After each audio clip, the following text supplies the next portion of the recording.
नमस्कार साथियों, मैं हूं आपका होस्ट कुलदीप सिंह पुनिया और मैं लेके चलता हूं आपको साथियों राजनीति की दुनिया में। साथियों, अगर राजनीति की दुनिया की बात करें तो पूरे हरियाणा में इस बात को लेकर भूचाल मचा हुआ है कि बीजेपी कैसे जीत गई और कांग्रेस पार्टी कैसे हार गई।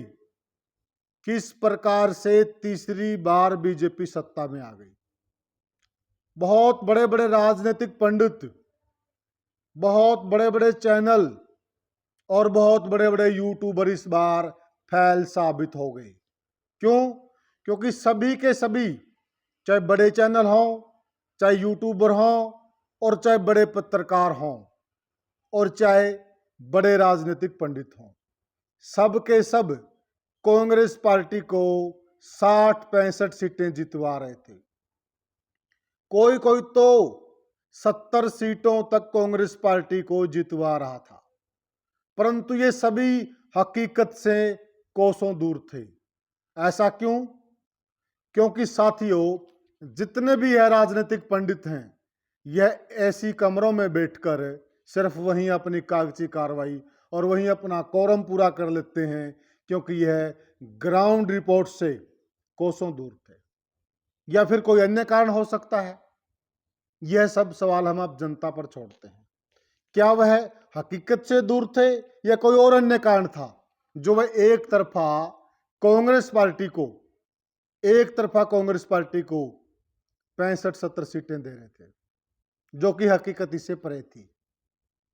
साथियों, अगर ध्यान हो, हमारा इकलौता चैनल ऐसा था जिसने अपने सर्वे में बीजेपी को 35 सीटों पर तो जीत दिखाई थी बीजेपी की हमने, कि 35 सीटों पर जीत है बीजेपी की और 20 सीटें लड़ाई में है, क्लोज फाइट में हैं।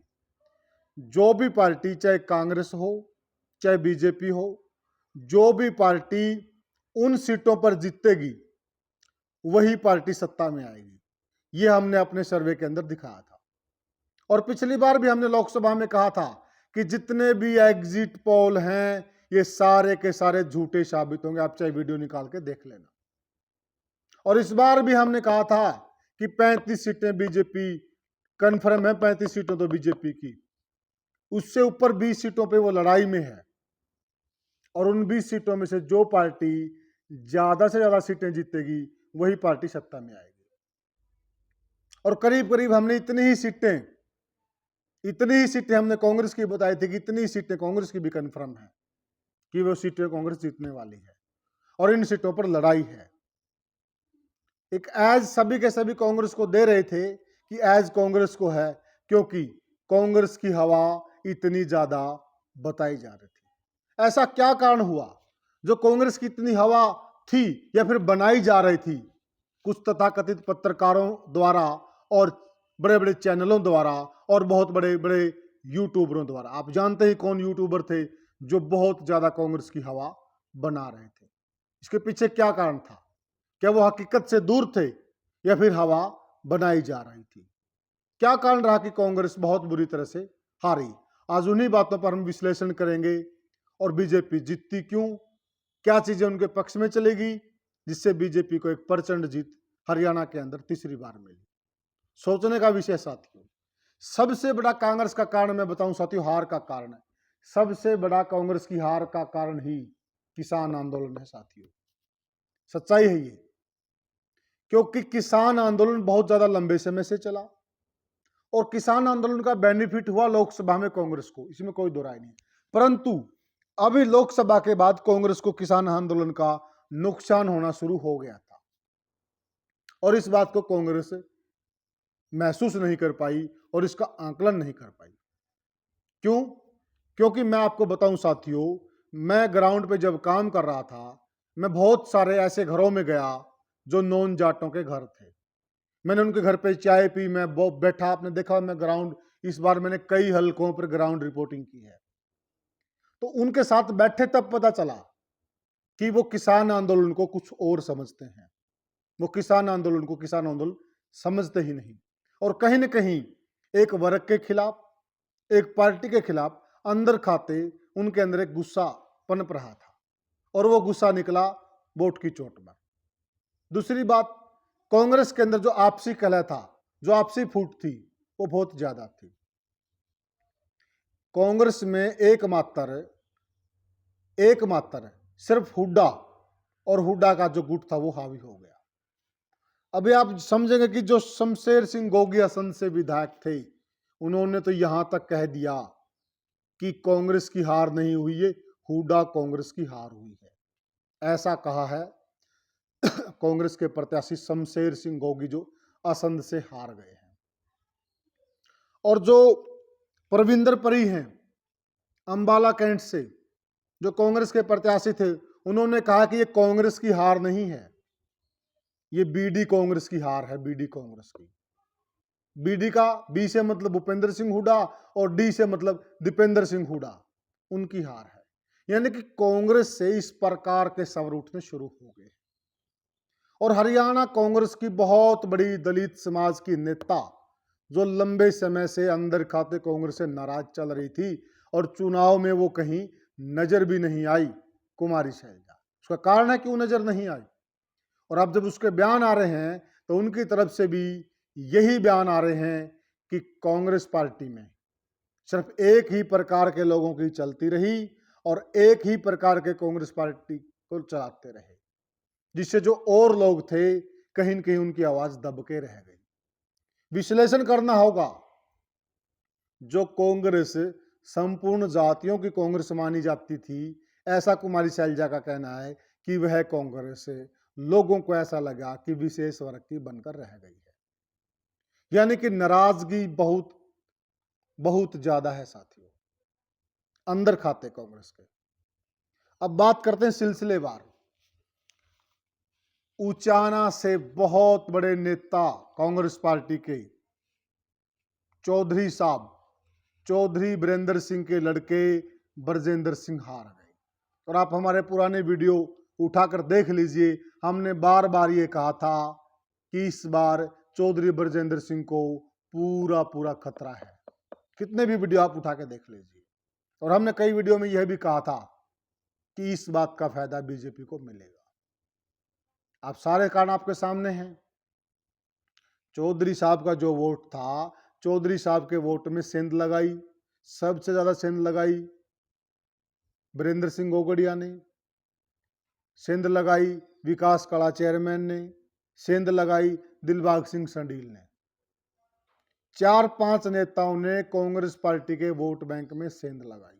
और उस सेंध का नतीजा ये हुआ कि वहां से देवेंद्र अत्री बड़े आराम से जीत गए, क्योंकि ब्राह्मण वोट तो उनके पक्ष में था ही, और बीसी का वोट भी उनकी तरफ इंटैक्ट हो गया, और कुछ उनको जाट वोट भी मिला है। जो चौधरी साहब से नाराज था, उनका केवल और केवल एक ही मकसद है कि चौधरी साहब को हराना, वो वोट भी उनको मिला है।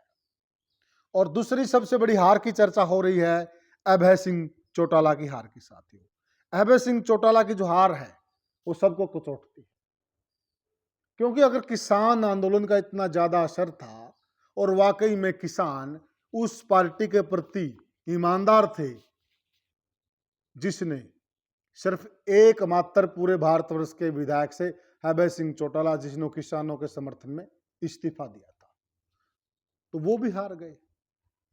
तो फिर किसान लोग किसके साथ लगे हुए थे, ये भी एक प्रश्न खड़ा होता है। उनको लगना चाहिए था अभय सिंह चौटाला के साथ है, जिन्होंने उनके समर्थन में इस्तीफा दिया, और वो लगे हुए कहीं और थे। और जहां पर लगे हुए थे वहां पर भी बात नहीं बनी, वहां पर भी बात नहीं बनी। तो साथियों, बहुत बड़ी चर्चा है उस हार की कि अभय सिंह चौटाला की हार हुई, और ऐसा लग नहीं रहा था कि उनकी हार हुई। कारण क्या है? कारण 2-3 हैं। एक तो वहां बीजेपी का डमी कैंडिडेट आ गया। वो उम्मीद तो कुछ और थी, बीजेपी को डमी कैंडिडेट उतारते हैं अभय सिंह चौटाला को जाट वोट मिल जाएगा, पर हुआ उल्टा। जो चौटाला विरोध का वोट था वो बीजेपी कैंडिडेट को चला जाता, उसकी बजाय वो चला गया भरत सिंह बेनीवाल की तरफ, और वो सारा का सारा एक जगह इकट्ठा हुआ, इस वजह से वो हार गए। ये बड़ा कारण है उनकी हार का। दूसरा एक कारण उनका हार का है मीनू बेनीवाल। मीनू बेनीवाल वहां लंबे समय से सक्रिय थे और वो बीजेपी की टिकट मांग रहे थे। उनको टिकट नहीं मिली तो अंदर खाते उन्होंने खेला कर दिया। एक बड़ा कारण ये है उनकी हार का, ये हार भी चर्चा में है। और एक बहुत बड़ी बीजेपी की हार चर्चा में है, 57 साल के बाद भजनलाल परिवार हारा है। 57 साल के बाद आदमपुर में, जो एक भजनलाल का गढ़ होता था आदमपुर, उसमें भजनलाल परिवार 57 साल के बाद हारा है। और ये हमने कहा भी था, हमारे दीपक बाबरिया जी से भी चर्चा हुई थी, तो ये बात वहां भी निकल के आई थी और ये चलती भी थी ये बात।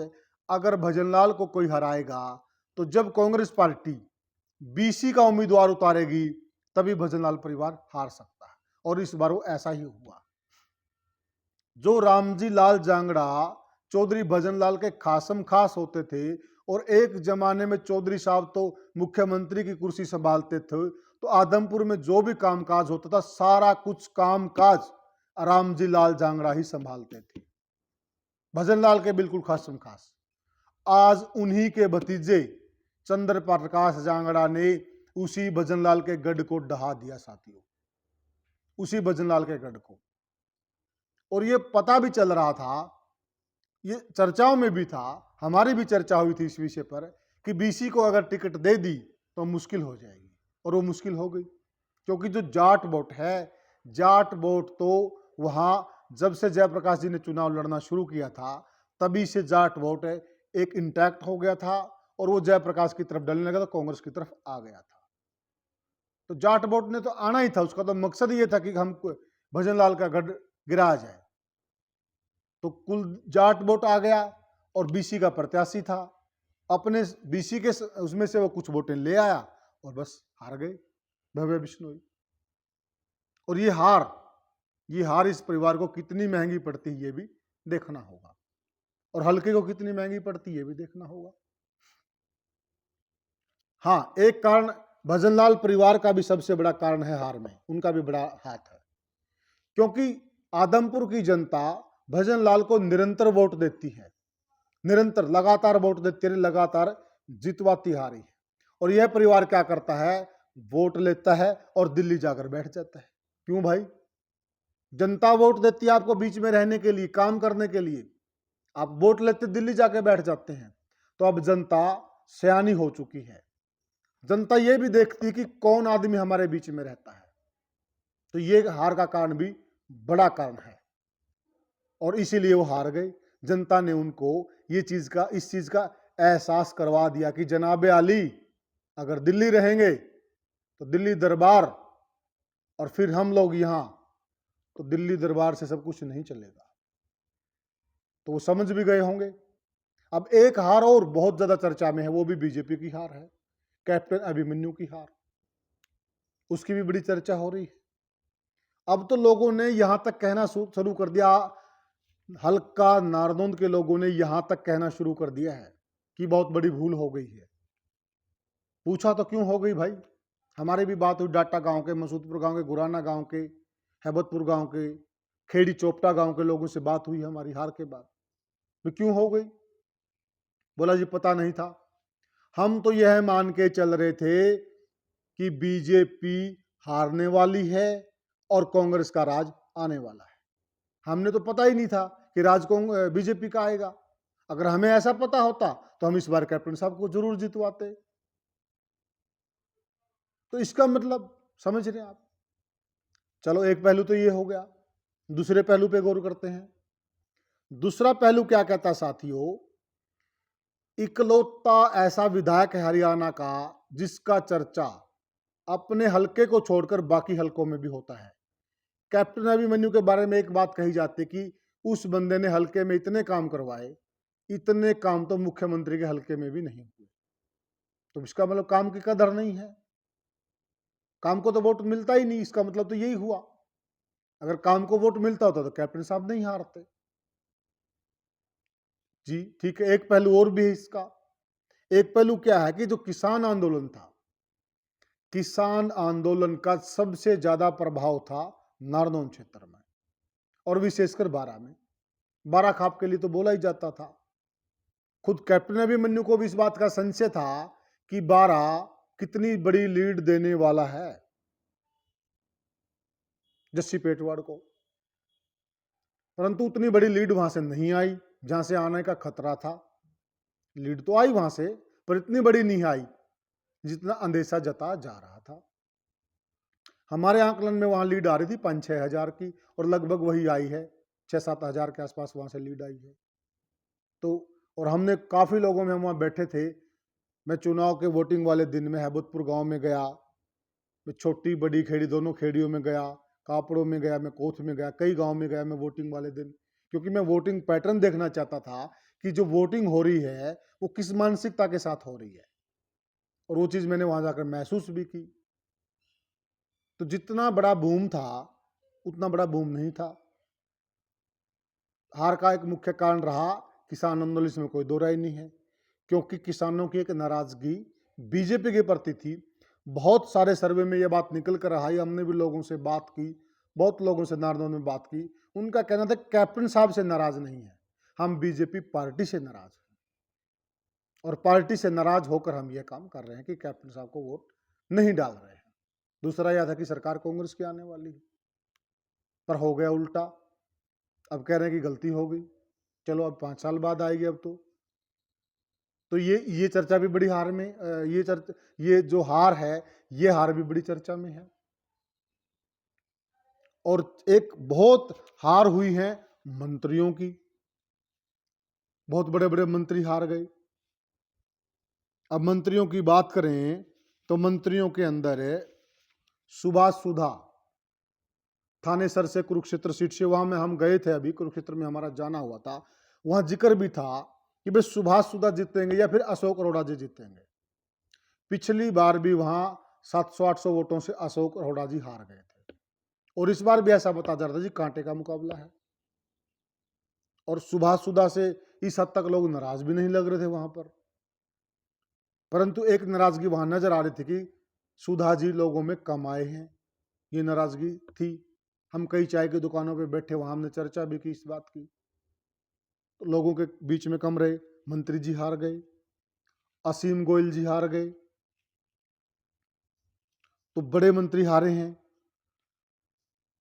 अभय सिंह यादव सिंचाई मंत्री, वो भी हार गए। उसका कारण क्या है? राव इंद्रजीत की नाराजगी, राव इंद्रजीत ने उनको वोट नहीं दिलवाया। 11 सीटें आती हैं अहीरवाल बेल्ट के अंदर, 11 सीटें आती, जिसमें से बीजेपी ने 10 सीट जीत ली हैं, केवल 1 सीट हारी है बीजेपी, वो अभय सिंह यादव वाले जो मंत्री थे। उसका बड़ा कारण है, बड़ा कारण राव इंद्रजीत की नाराजगी है। काम किए उन्होंने, अच्छे काम किए हैं, और बहुत बड़ी चर्चा हो रही है जेपी दलाल की, वित्त मंत्री साथियों। उनके बारे में तो यहां तक कहा जाता कि वो लोगों के कुआं पूजन में भी जाते थे, छठी का प्रोग्राम होता हमारे हरियाणा में, उसमें भी वो जाते थे, लेकिन वो उनको भी हरा दिया, और बहुत मामूली से मतों से हराया है। एक यह भी कहा जाता है कि हरियाणा में जो वित्त मंत्री बनता है तो वो दोबारा नहीं जीतता। कैप्टन साहब वित्त मंत्री बड़े हार गए, हरमोंदर सिंह चट्ठा वित्त मंत्री बड़े हार गए, चौधरी वीरेंद्र सिंह डूमरखा वित्त मंत्री बड़े हार गए, इस बार वो भी वित्त मंत्री थे। तो ये क्या कोई अपशकुन है क्या? एक ऐसा भी जिक्र चलता है हरियाणा में। वो भी हार गए, कैप्टन अजय यादव वित्त मंत्री रहे, वो भी हारे थे। और एक हार की चर्चा हो रही कंवरपाल गुर्जर की, जगाधरी सीट से कांग्रेस के अकरम खान ने उनको हरा दिया, वो भी मंत्री थे। उनका भी यही बताया जा रहा कि लोगों के बीच में कम रहे, और ये तो कारण है ही, 1-2 किसान आंदोलन, और ये फैक्टर तो है ही। और अटेली से की भी चर्चा हो रही है, क्योंकि आरती यादव बहुत कम मतों से जीतती है, और सुनने में ये आ रहा कि वहां जितने भी लोग इंद्रजीत की खिलाफत करते हैं, सभी के सभी उनकी बेटी को हराने के लिए गुड़गांव दिल्ली छोड़कर अटेली में आ बैठे थे। बहुत बड़े बड़े नाम हैं वो जो उनको हराना चाहते थे, परंतु वो जीत गई, जीती है कम मतों से, परंतु जीत तो गई। और एक चर्चा ये भी है कि जेजेपी पार्टी की पूरे हरियाणा में एक सीट पर जमानत बची है, वो सीट है डब वाली, जहां से खुद दिग्विजय सिंह चौटाला चुनाव लड़ रहे थे। और आम आदमी पार्टी की भी जगाधरी में ही जमानत बची है, बाकी सब जगह पे उनकी जमानत जब्त है दोनों पार्टियों की। ये भी एक चर्चा का विषय है। और गोपाल कांडा जी हार गए, जिनको ये माना जाता था कि तो हारते नहीं है, वो भी हार गए। उनके हार के कारण हैं। गोकुल सेतिया ने उनको हराया। एक कारण तो ये माना जाता कि इनेलो के साथ उन्होंने जो गठबंधन किया उससे नाराजगी थी लोगों में। और एक कारण ये भी आ रहा कि बीजेपी ने सब पहले तो उनके खिलाफ प्रत्याशी उतार दिया और फिर प्रत्याशी को विड्रॉ कर लिया, तो लोगों ने इसको खेल समझा। ये भी एक कारण आ रहा है हार का। और ओम प्रकाश धनखड़ साथियों, ओम प्रकाश धनखड़ वो भी चुनाव हार गए, बड़े जाट नेता बीजेपी के। उनकी हार के कारण बताए जा रहे हैं। एक तो जो कुलदीप वत्स से ब्राह्मण समाज से आते थे, ब्राह्मण समाज का तो वोट उनको मिला, फिर हुड्डा का वोट मिला उनको, किसान आंदोलन से जो नाराजगी थी वो वोट मिला, और सबसे बड़ा कारण रहा कि उस क्षेत्र में यह चर्चा थी कि हुड्डा जी की सरकार आने वाली है। वो तो इस लहर में हार गए कि हुड्डा जी की सरकार आने वाली है। और एक चर्चा और भी है, तोशाम सीट पर बंसीलाल का पोता एक तरफ कांग्रेस पार्टी से अनिरुद्ध चौधरी, और एक तरफ उनकी पोती सुरती चौधरी, यानी कि दोनों अलग अलग पार्टियों से चुनाव लड़ रहे और दोनों बंसीलाल के वारिस, एक पोता एक पोती। और जो बड़े बड़े राजनीतिक पंडित हैं वो कह रहे थे कि ये तो सीट क्लियर है, बड़े बड़े यूट्यूबर कह रहे थे कि ये सीट तो क्लियर है तो शाम वाली, कोई किंतु परंतु नहीं है। पर वो ये भूल गए कि वहां चौधरी धर्मवीर सिंह भी हैं, और चौधरी धर्मवीर सिंह जी जिस बात को ठान लेते हैं वो करके रहते हैं। चौधरी धर्मवीर सिंह जी चुनाव को निकाल के लेके हार रही थी वो, इसमें कोई दो राय नहीं है। चौधरी धर्मवीर सिंह ने पूरा जोर लगाया और जाट वोट दिलवाए उनको, जीत गई वो।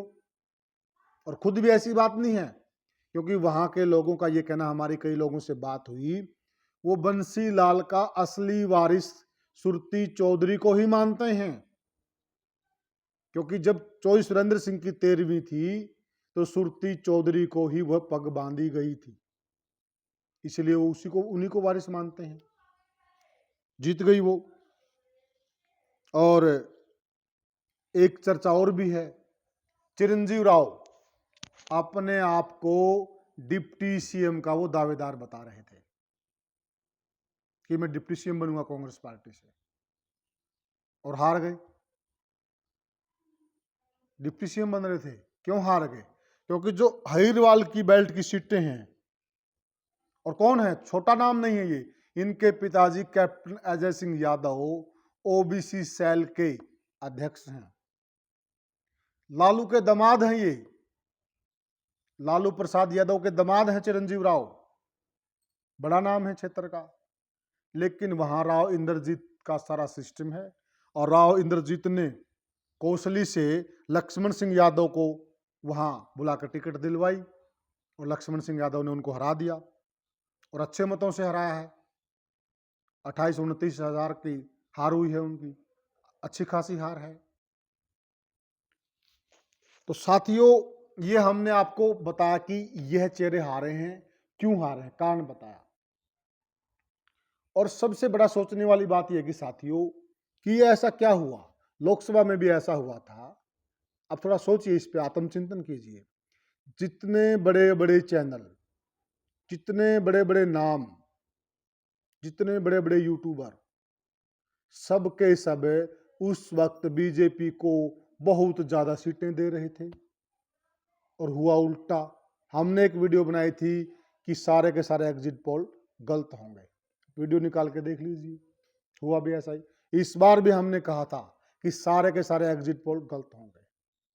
क्यों? क्योंकि ये लोग ग्राउंड पे नहीं जाते हैं, ये फोन लगाते हैं लोगों को, और फोन किनको जाते हैं, चुनिंदा लोगों को फोन जाते हैं, और वहां से इनकी रिपोर्ट में गड़बड़ हो जाती है। या फिर और अन्य कारण हो सकते हैं, वो आप जानते हैं या फिर वो लोग जानते हैं। इकलौता हमारा चैनल ऐसा था जिन्होंने बीजेपी को 35 सीटें, हमने बीजेपी को दी थी 35 सीटें, किसी ने नहीं दी थी।